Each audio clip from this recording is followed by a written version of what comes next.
Hey guys, welcome back to my YouTube channel. So guys, तो कैसे हो आप सभी लोग? आई होप आप बहुत बढ़िया होंगे।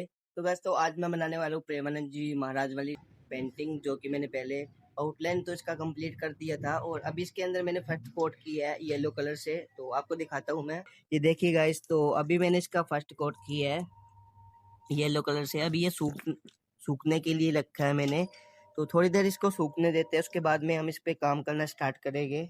तो इस वाली आर्ट वर्क को मैं पूरा रियलिस्टिक बनाने वाला हूँ। सो गाइस, तो कलर सूख चुका है, अभी इसको हम वॉल पे सेट करने वाले हैं। तो चलिए इसको लेकर चलते हैं।